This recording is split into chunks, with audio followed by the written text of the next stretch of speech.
Over the last 4 months, I've been able to grow out my hair from this to this.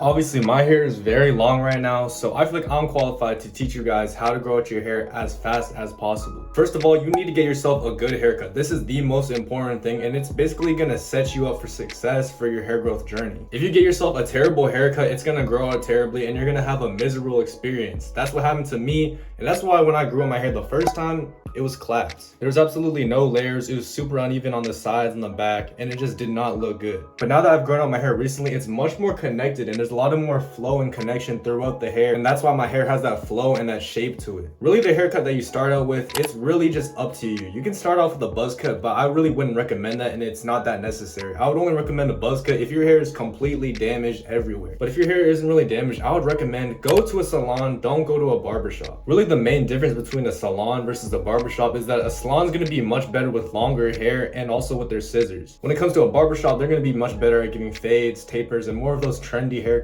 So for this reason, salons are just going to be so much better when it comes to growing out your hair because they know how to deal with long hair. If you start off your hair growth journey with a really good haircut, you actually don't ever need a haircut ever again. Now, what makes a haircut good? Really, the only criteria is that you need to make sure that you get layers, and this is why I recommend that you go to a salon because they're going to be much better at doing this. If you don't know what layers is, basically look at how my hair sits. The hairs up over here are a bit shorter than the hairs at the bottom that it's sitting on. Obviously, the hairs over here are longer, and so because of that, this hair can rest on top of it. You can see those layers resting on top of each other. And so if you don't get layers, you're gonna have the Asian bowl cut. You're gonna be ugly. Now, other than getting layers, you can really do whatever you want. You can get yourself an undercut, you can get yourself a taper, you can do whatever you want. It doesn't really matter. It's up to you because in the end, your hair is gonna grow anyways. Now, obviously, as your hair starts to grow out, you need to treat your hair properly, so you need to have a good hair care routine. I'll just show you guys the exact hair routine that I use. I start off by getting in the shower, and I use the shower head to basically completely coat my hair with water. I want every single strand of hair from the root to the tip to be completely wet. And by the way, I'm using cold to lukewarm water. I never use hot water on my hair because that is very bad for your hair and it's gonna get your hair absolutely cooked. And then I go in with the native volumizing shampoo.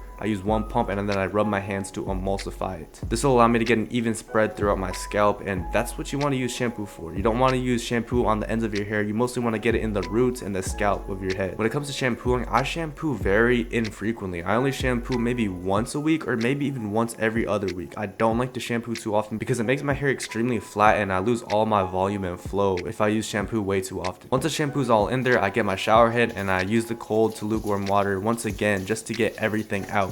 Notice how I'm really just using my fingers to rub my scalp because that's where the shampoo was. It wasn't on the ends of my hair. By the way, guys, I do have a swimsuit on, so I'm not completely butt naked. After that, I get my Pantene Hair Volume Multiplier Conditioner. This conditioner is actually pretty good. There's a lot of bad products by Pantene, but it really just depends on the type of product you get. This one right here is pretty solid. I like how it's worked for me so far, and you guys can sort of see I'm slicking my hair back and I'm really just getting mostly the ends of my hair. You don't really need to use conditioner where your scalp is because I mean that area is already pretty oily. You guys can sort of see that I'm running my hands through the ends of my hair just to get the conditioner evenly spread throughout my hair. You always want to use conditioner after you shampoo because then your hair is going to be super dry and it's going to have no moisture. You're not going to be able to get that flow and that volume and that connection throughout your hair if you don't use conditioner. In my hair routine, I actually use conditioner every single day because my hair sort of does get dry sometimes, so I like to just make sure that my hair is moisturized. I found that my hair looks a lot more luscious and voluminous when I do condition every single day. But really the frequency that you use shampoo and conditioner, it just depends on your hair type. If you have completely pin straight hair and it gets super greasy though, you might want to shampoo a bit more often. So once the conditioner is in my hair, I like to wait 5 to 10 minutes before I wash it out. And I use the shower head once again. I use cold to lukewarm water just to get everything out. Obviously this is a conditioner, not a leave-in conditioner, so you need to wash everything out. And once I get out of the shower, I sort of just like to shake my hair and then I use the towel to scrunch dry it. You don't want to be extremely harsh on your hair. Be very gentle when it comes to drying your hair because you can cause a lot of breakage and damage to your hair if you're not careful when it comes to drying it. And then this is what the hair is looking like afterwards. It's looking extremely flowy and glamorous. Once you have that nice and healthy hair, you need to make sure it also looks good in the way you style it. So many people think that once you start to grow out your hair, it is inevitable for you to go through the awkward stage when growing your hair out. But this actually doesn't exist at all. The only reason that people think this is that they don't know how to to style their hair. Depending on your hair type and how long your hair is, you need to go for different styles. For example, when I first got my haircut and I started my hair growth journey, I was sort of rocking a messy fringe at the front because my hair wasn't that long. I opted for a lot of texture and a little bit of volume at the front. But obviously as my hair got longer, I converted to a middle part because the middle part just suits longer hair way better. I mean, if I went for a fringe right now, look at this.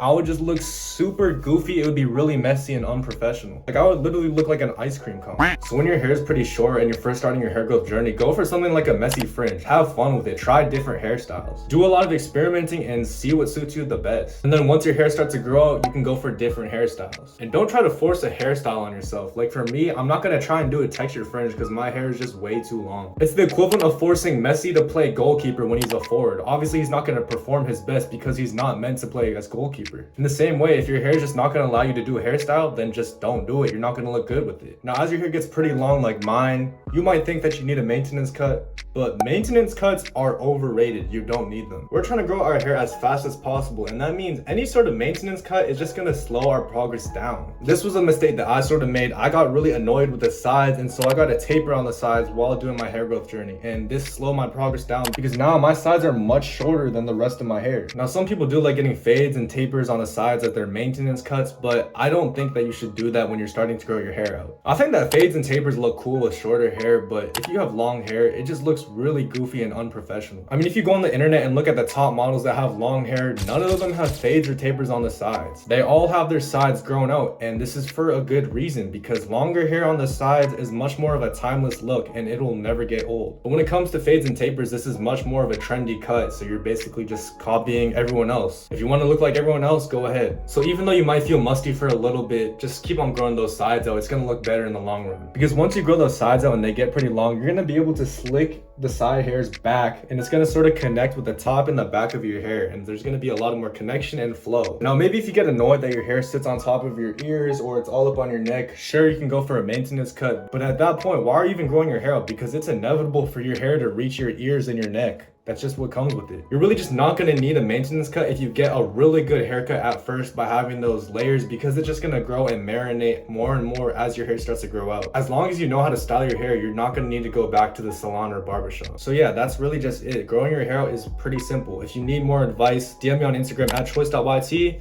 I appreciate it, and peace.